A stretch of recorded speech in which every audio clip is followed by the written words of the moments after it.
ত্রিপুরা থেকে কলকাতায় কেন আসলাম ওটার পিছনে অনেক বড় একটা রহস্য আছে। আর তুমি নাকি মেয়েদের সাথে শ্লীলতাহানি করো, এই জন্য তুমি পাবলিকদের কাছে ত্রিপুরাতে অনেক মার খেয়েছিলে। আমার উপর অ্যাটাক হয়েছিল। রেস্টুরেন্টে গিয়ে তুমি 88,000 টাকা বিল দিয়েছো একদিনে, তো তুমি মান্থলি কত টাকা ইনকাম করো? Actually I love my haters. তুমি সিঙ্গেল না মিঙ্গেল এখন বর্তমানে? অবভিয়াস। হ্যালো বন্ধুরা, আমি মাহফুজ, তোমরা দেখছো তোমাদের প্রিয় পডকাস্ট টক উইথ মৈত্র। আজকের পর্বটা শুধু স্পেশাল নয়, বরং অনেকটাই আলাদা, কারণ আজ আমাদের কাছে এমন একজন গেস্ট আছে যে নিজের পথ নিজেই তৈরি করেছে। আজ আমরা শুনবো ত্রিপুরা থেকে কলকাতায় উঠে আসা একজন ছেলেকে ঘিরে হাজারো কল্পনার মধ্যে লুকিয়ে থাকা বাস্তব ঘটনাটা। জানবো তার সাফল্যে পৌঁছানোর যাত্রাটা। দেরি না করে স্বাগতম টিভি রককে আমাদের পডকাস্টে। তোমরা জানো যে চিকেন প্যাটি এডিশন আমার ফেভারিট গেম। এই খেলাটিকে গাইড করে পেছন থেকে হাত সার করতে হয়। এই কনস্ট্যান্ট টেনশনটাকেই খেলাটিকে অ্যাট্রাকটিভ বানিয়ে দেয়। এখানে শুধু মজা নয়, আরো অনেক কিছুই আছে। চিকেন প্যাটি হচ্ছে ইন্ডিয়ার সব থেকে পপুলার খেলার জায়গা। এক্সক্লুসিভ অনেক কিছুই আছে। এটা শুধু আমার নয়, আরো অনেক প্লেয়ারই বিশ্বাস করে। এখানে অনেক নতুন খেলা আছে, কিন্তু বিশ্বাস করো এটা আমার সব থেকে ফেভারিট খেলা, যেটা শুধু আমি নয়, আরো অনেক প্লেয়ারই বিশ্বাস করে। এখানে কিন্তু আরো অনেক খেলাই আছে, কিন্তু বিশ্বাস করো এটা আমার সব থেকে ফেভারিট খেলা। তোমাদের যদি মনে হয় চিকেন গেম এত খেলা কেন, তাহলে অবশ্যই কমেন্ট চেক করো। একবার স্টার্ট করো, তাহলে বারবার খেলতে মন যাবে। টিভি রক ভাই, তুমি কেমন আছো বলো? আজকে কিন্তু তোমার এখানে পর্দা ফাঁস হবে। দাদা আমি অনেকটাই ভালো আছি এখন। আর তুমি কেমন আছো বলো? আমি তো একদম বিন্দাস আছি, তোমার সাথে পডকাস্টে এসেছি, আরো বিন্দাস আছি। সে তো আমি দেখতেই পাচ্ছি। তো তোমাকে হচ্ছে প্রথমে একটা কোশ্চেন করতে যাচ্ছি। টিভি রক, তোমার নাম তো সেলিম। হ্যাঁ, তো টিভি রক নামটা দেওয়ার কারণ কি? চ্যানেলের নামটা টিভি রক নামটা দেওয়ার কারণ দেখো, বেশিরভাগই তো আর্টিস্ট বা কোনো ইউটিউবাররা দেখো যে নিজের অরিজিনাল নামটা ইউজ করে না, কোনো না কোনো একটা আর্টিস্ট ইউনিক নেম ইউজ করে। তো আমিও সেরকম একটা ইউনিক নাম ইউজ করলাম। কোনো মিনিং কি আছে? হ্যাঁ, মিনিং আছে অবশ্যই। মিনিংটা কি সেটা জানতে চাচ্ছি। আচ্ছা, মিনিংটা অ্যাকচুয়ালি রকের মিনিং তো তুমি জানো, রক স্টার। হ্যাঁ, তখন তো আমি দেখেছি, তখন তুমি ভিডিও যখন করতে তখন ড্যান্সিং ভিডিও, ওই হিসাবে হয়তো তুমি রক নামটা রেখেছো। কিন্তু টিভি মানেটা কি? তখনই আমি টিভি রক নামটা রেখেছি, যখন আমি ডান্সের ভিডিও বানাতাম, পাবলিকে ডান্স করতাম, ফানি ভিডিওস, তখনই আমি টিভি রক নামটা রেখেছি। আর রকের মিনিংটা এটাই যে রক স্টার, ওটা ভেবে দিয়েছি। হ্যাঁ, আর টিভির মিনিংটা কিন্তু অনেক কিছু ভেবে দিয়েছি, ওটার 2-3টা মিনিং আছে। 2-3টে বলো আমার দর্শকদের একটু। আচ্ছা, 2-3টাই শুনবে? ঠিক আছে। টিভির যেটা আমার মন থেকে প্রথম আমি ভেবে দিয়েছি যে টিভির মিনিং এটা থাকবে। হ্যাঁ, তো টিভির মিনিং হচ্ছে ত্রিপুরা বয় রক, টিভি রকের ফুল মিনিংটা হচ্ছে ত্রিপুরা বয় রক। ওটা ভেবে আমি টিভি রক নামটা রেখেছিলাম। তারপর আরো 2-3টে মিনিং আমি অ্যাড করে দিয়েছি নিজের থেকে। কি কি ওটা? অ্যাড কার্ড বলে না, ওটার মতো আর কি। তো একটা মিনিং তো বললাম টিভি মানে ত্রিপুরা বয়। আরেকটা মিনিং হচ্ছে, একটা হচ্ছে আমার হেটার্সের জন্য আছে, আর একটা আমার ভালোবাসার মানুষদের জন্য আছে। দুটো মিনিং আছে। ভালোবাসার মানুষদের জন্য বলো। ভালোবাসার মানুষদের জন্য হচ্ছে টিভির ফুল ফর্ম তোমার ভাই রক। আর হেটার্সদের জন্য ভাই সিম্পল, তোর বাপ রক। টি ফর তোর, বি ফর বাপ। আরেকটা আছে, ওটা শুনবে? বলো ওটা। মনে করো আর একটু ক্লোজ যদি যায় ব্যাপারটা, তাহলে তোমার বাবু রক। তোমার বাবু রক, হ্যাঁ, ওটাও বলতে পারো। আরেকটা কোশ্চেনের দিকে যাচ্ছি আমরা। তোমার হচ্ছে আগেকার ভিডিওগুলো তোমার দেখেছি, তুমি পাবলিক হচ্ছে ড্যান্স করতে, ড্যান্স করার পর ব্লগ থেকে এখন দেখছি নানা রকম ট্রেডিং করছো, লাক্সারি গাড়ি নিয়ে ঘোরাফেরা করছো, মিউজিক। ঠিক আছে, রিসেন্টলি তোমার একটা মিউজিক দেখলাম, অনেক বড় বড় ক্রিয়েটরদের সাথে কোলাব করে একটা মিউজিক করেছো। ঠিক আছে, তো এই জার্নিটা যদি আমাদের দর্শকদের কাছে একটু বলো তুমি। ফার্স্টে আমি স্টার্ট করেছিলাম পাবলিকের ডান্সের ভিডিও দিয়ে। কোনো মেলা টেলা হলে আমি ওখানে গিয়ে পাবলিকে ডান্স করতাম, বিনোদন দিতাম সবাইকে। ঠিক আছে, সবাই দেখে হাসতো আমার ভিডিওগুলো, ফানি এডিট করে ভিডিওগুলো পোস্ট করতাম, অনেক মিলিয়ন ভিউ যেত। ইভেন এরকমও গেছে 25 মিলিয়ন 30 মিলিয়নও ভিউ যেত তখন। আমার অনেক ট্রেন্ডিং ছিল আমার ভিডিওসগুলো। তো অনেকে সবার ভালোবাসা পেয়ে আমি কিন্তু ফানি ভিডিওস গুলোই কন্টিনিউ করছিলাম, কারণ ভাবলাম যে ভাই অনেকেই তো কষ্টে আছে, কজনে আর হাসাতে পারে, আমি নয় হাসানোটাই স্টার্ট করি। দেন ওই ডান্সের ভিডিও বানাতাম। দেন ওখান থেকে একটু কিছু একটা ইস্যু হয়েছিল, তারপর ভাবলাম যে না, ইস্যুটা বলতে অ্যাকচুয়ালি মনে করো আমাকে তখন যে পাবলিকে ডান্স করতে করতে আমার মানুষে প্রচুর চিনে গেছিল। ঠিক আছে, আমার জন্য এরকম একটা সিচুয়েশন হয়ে গেছিল যে আমি পাবলিকে গিয়ে এখন ডান্সের ভিডিও বানাতে পারছি না। হয়তো কোনো হেটার্স যে আমাকে দেখতে পারে না, ভালো পায় না, ও এসে একটু ঝামেলা করলো কোনো একটা কিছু, বা কোনো ভালোবাসার মানুষ বেশি চলে আসলো, ভিডিওটা মাঝখান দিয়ে কাটফাট হয়ে গেল, সেজন্য আমি ওইগুলো করতে পারি না। আর করতে পারলেও মনে করো কোনো সিচুয়েশনে যদি আমি করতেও পারি, তাও আমি এখন আমার মধ্যে সেই কনফিডেন্সটা নেই যে আমি পাবলিকে গিয়ে ডান্স করবো, ভিডিও বানাবো। সেই কনফিডেন্সটা চলে গেছে।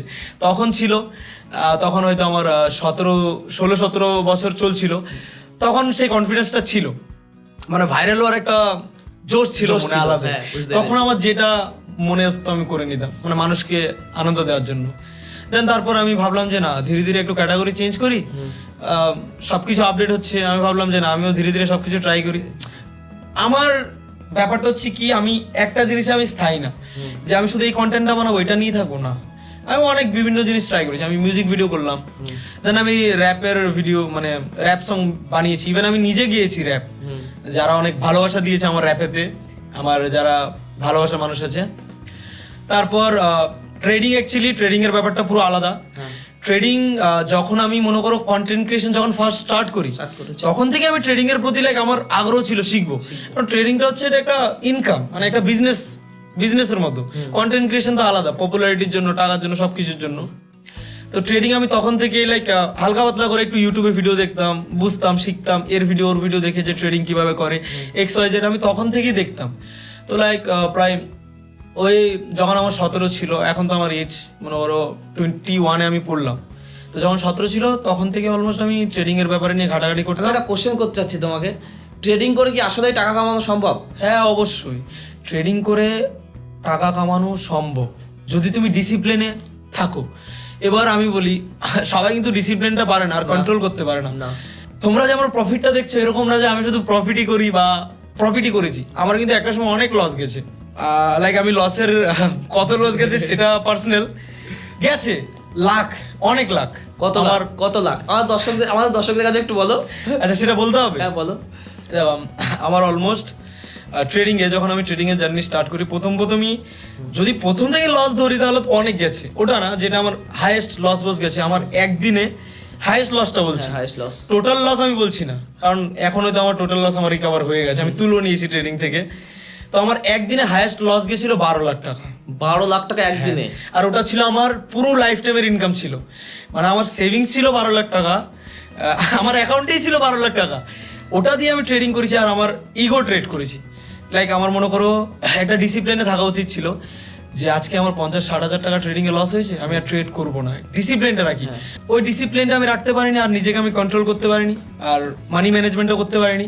তাই বলে ওই 50,000 টাকা তুলতে গিয়ে এরকম ট্রেড করতে আমি 12 লাখ টাকা ওই দিনে লস করেছি। আর আমি অনেক ডিপ্রেশনে ছিলাম, কারণ ভাই আমার ব্যাংকে যত টাকা ছিল, মানে আমি সারা এত বছর যত কামিয়েছি ওই পুরো টাকা একদিনে চলে গেছে।